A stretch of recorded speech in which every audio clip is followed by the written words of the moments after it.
we talked about how Australia is going to receive these nuclear-powered submarines, which, again, nuclear-powered submarines are not nuclear-armed submarines. Nevertheless, Australia won't receive them, actually, for quite a while. So I've heard the year 2040 floated around. These things take time to build. The point here is that in exchange for these nuclear-powered submarines from the Americans and British, which will only arrive in a decade or two, already the United States gets to benefit greatly from this. Okay, so you really have to understand what Australia is in the lens, of American world politics. So Australia is a giant spy station and unsinkable aircraft carrier for the Americans. And, I know that sounds a bit like hyperbole, but it's really how they view it.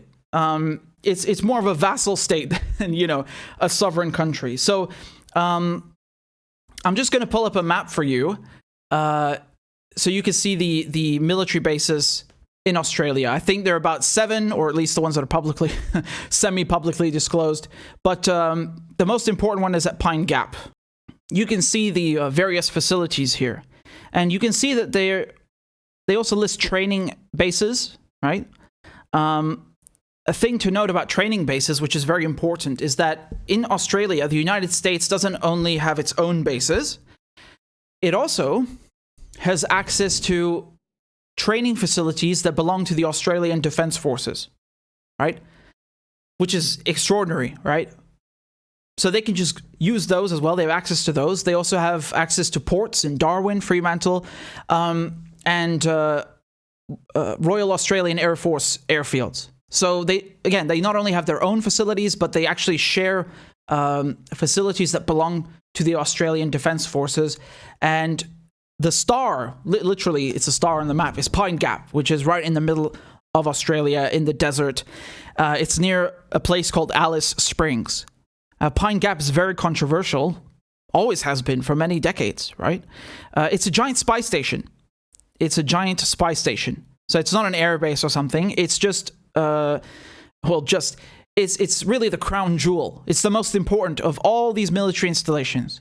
Because with Pine Gap, the United States is able to conduct signal intelligence, right? So signal intelligence, SIGINT, is an abbreviation for really what is a core pillar of military and intelligence activities. It's collecting data, right? From radio signals, from telex cables, you name it, right? It's gathering data. And then, of course, they sift through it. But, with Pine Gap, this is such a massive spy station that they're able to use this for all of the Indo-Pacific. And they also do other things with it. It's also used, for example, in Iraq. When they're bombing Iraq, the coordinates are coming in from Pine Gap, for example. When they're piloting drones in Afghanistan, Pine Gap is involved in all these activities, not just in collecting intelligence, but in fighting, or fighting. It's not fighting a war; it's it's an occupation, but it's participating in these attacks, right? So this is very important to understand. And so, like I said, Australia is really just a giant spy station for the Americans. In World War II,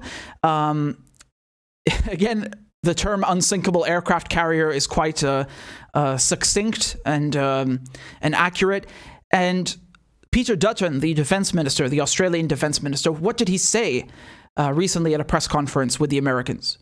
He said that as part of Aukus, as part of this new trilateral agreement, there will be greater air cooperation through rotational deployments of all types of U.S. aircraft. So again, Americans, they'll be able to park, they'll be able to fly, to use all their aircraft in Australia. And this is extraordinary. And what I'd like to know is regarding the B-52s, because Australia, has sworn off of nuclear, right? And it doesn't have nuclear weapons, but the Americans do have nuclear weapons. So does that mean that they're going to park nuclear-armed B-52s in Australian airfields? What does this mean, right? And I can honestly tell you, I mean, if tomorrow morning they came out and said, no way the Americans will have anything nuclear armed stationed in Australia, would you really believe them? So the ports, that's another thing, right? They have access to these ports. How do you know that the Americans aren't servicing or stationing or, using nuclear-armed submarines, American nuclear-armed submarines, in Australian ports? No clue, right? Even if the Australians knew about it, they wouldn't tell because, it would cause a scandal. And as we talk, again, an important parenthesis here is that Australia is getting nuclear-powered submarines as opposed to diesel-powered, right?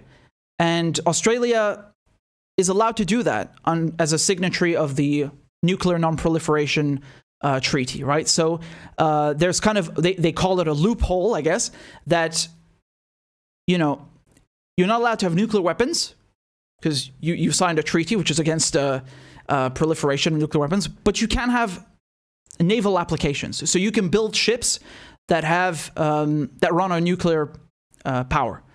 You're allowed to do that. Another exception is a civilian nuclear program, so like what Iran has, right?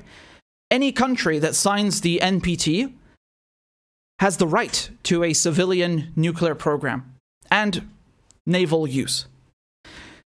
And again, it was a very interesting double standard, which we talked about before, because despite the fact that Iran has the right to a civilian nuclear program and Australia has the right to use nuclear technology in a naval application, there's nowhere near the same amount of outrage regarding Iran as there is with Australia, even though Australia will get highly enriched uranium. So we're talking about 90% enriched uranium.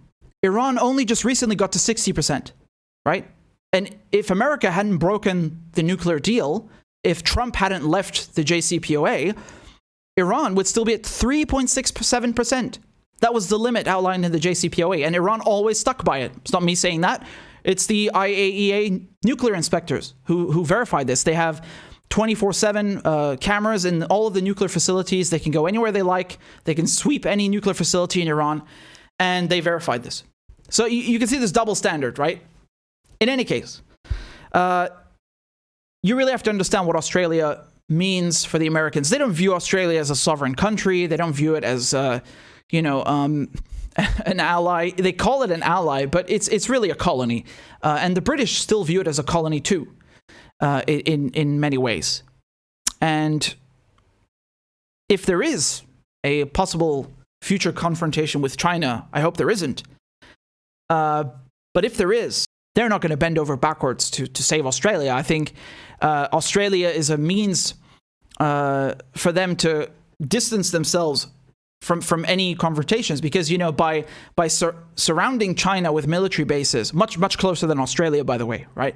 And surrounding Iran with fleets of warships and military bases. America always tries to keep any confrontation outside its own territory, which, I mean, defense-wise is perhaps the best thing to do. But we're not talking about defense, are we? We're talking about offense. This is imperialism. It's colonization. It's aggression. And so, Australia, in their mind, is just like any other military base. Yes, it's a bit more special because it has Pine Gap there. But I mean, as a country, they don't view it as a country. And you really have to understand something, because there's an Australian Prime Minister who was couped because of this, right? You ever heard of Whitlam? This fellow over here? They got rid of him. And they got rid of him because he was starting to ask questions about Pine Gap. They got rid of him because he was starting to ask questions about the role that the United States is playing in Australian politics, and why they're using Australia for their endeavors. You must remember that Australia has been in virtually all recent conflicts that America has been involved in, right? So World War II, of course, under the British, and then, of course, in Korea, Vietnam, Iraq, Afghanistan. Although Iraq, I think it's more in a special forces capability. So don't take my word for it on Iraq, but definitely in Afghanistan, definitely in Vietnam. And it's like a given that, of course, Australia is going to come along with what America does, just like Britain does, right? In many ways. Well, I wouldn't call him a whistleblower, but Christopher John Boyce, he sold secrets to the Soviets, right? So he was working with the CIA, and he would go to, he had a friend also with him who would go to the Soviet embassy in Mexico City, and he would sell secrets to the Soviets. One of the things that he talks about is that the United States is interfering in Australia's politics, like to a degree you would not believe. They're messing with unions, they're influencing elections, and they called the Attorney General, which I just mentioned to you, our man Kerr. His name is Sir John Kerr. They said he's our man. That's what the CIA called him. And so, Whitlam, he starts poking around, asking too many questions. They got the Attorney General to fire him.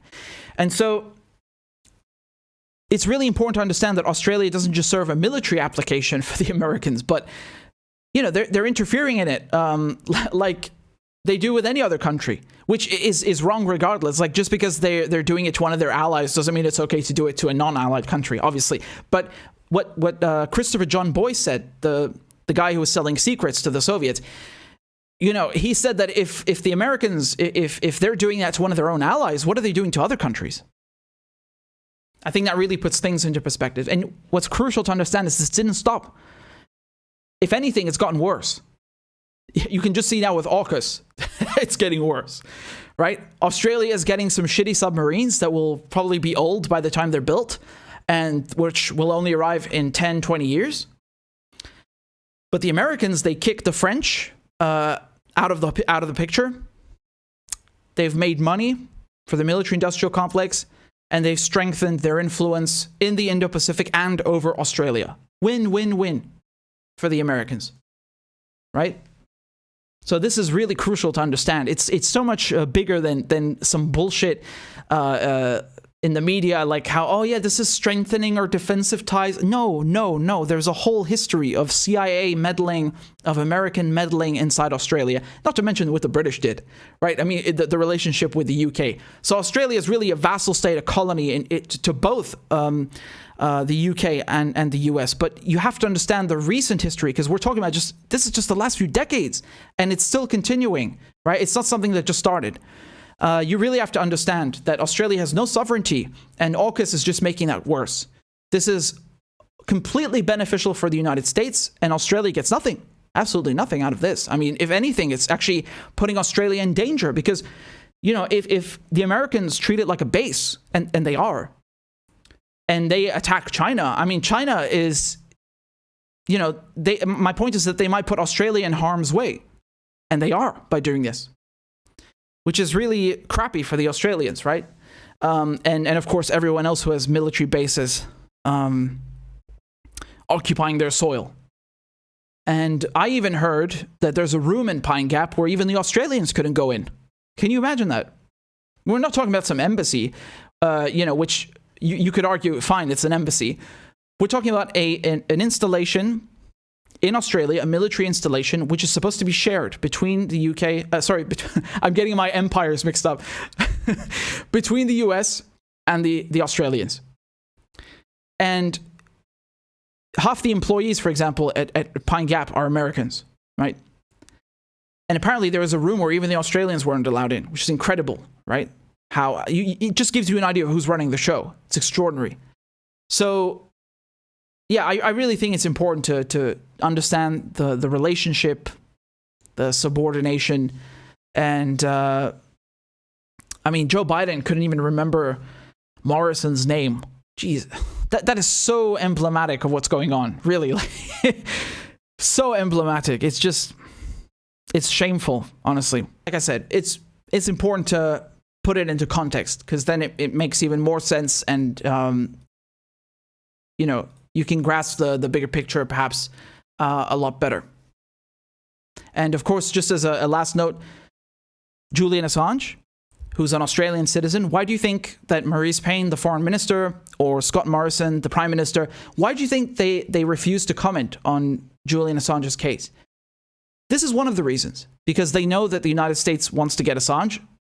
So, whether they want to or they don't, it's really not up to them. They have there's no way that they're going to, step on the United States or Uncle Sam's toes. Uncle Sam is running the show here. And if they want to get Julian Assange, the Australians are not going to say anything because the Australian government is controlled by the US. Do you understand? So, of course, it's not only that, because Australia, just politically speaking, it's one of the Five Eyes, along with Canada, New Zealand, the UK, the US, looking at its foreign policy, which is very much directed by Whitehall and Washington, D.C., there are other reasons why they don't even like what Julian Assange did. And they might have personal agreements. But you must understand that there is a real, U.S. influence in how Australia reacts to this, or doesn't react to it, rather. So that's important to understand. And it's part of this larger picture. And so when you put it into context, it really makes a lot more sense.